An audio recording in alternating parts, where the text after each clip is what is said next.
புராண அடிப்படையில் கள்ளழகர் மீனாட்சியம்மனின் உடன் பிறந்தவர். சித்திரை திருவிழாவின் பொழுது கள்ளழகர் கோவிலிலிருந்து புறப்பட்டு மீனாட்சி திருக்கல்யாணத்திற்கு மதுரை நகருக்கு வருகிறார். கள்ளழகர் கொண்டையில் குத்தீட்டி, கையில் வளைதடி, வளரி, இடுப்பில் ஜமதாடு, ஒருவகை கத்தி என விதவிதமான ஆயுதங்களுடன் மதுரை நோக்கி புறப்படுகிறார் கள்ளழகர். அழகர் கள்ளர் வேடத்தில் வருவதால் அழகர் என்ற பெயர் கள்ளழகர் என மாறியது. இதனால் கள்ளர் இனத்திற்கு தலைவராகவும் குலதெய்வமாகவும் அழகர் இருக்கிறார். வைகை ஆறு வரை வந்து பின் வண்டியூர் சென்று அழகர் மலை திரும்புகிறார்.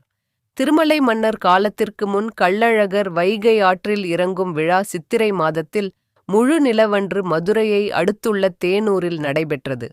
மன்னர் திருமலை நாயக்கர் கள்ளழகரை மதுரை வைகையாற்றில் எழுந்தருளச் செய்து மதுரை சித்திரை திருவிழாவாக நடத்தியவர்.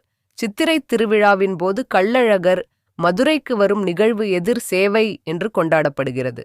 தல வரலாறு: சுதப முனிவரை கவனியாது இருக்க கண்டு கோபமுற்ற துர்வாசர் சுதப முனிவரை மண்டூகமாக தவளை மாறும்படி சாபமிட்டார்.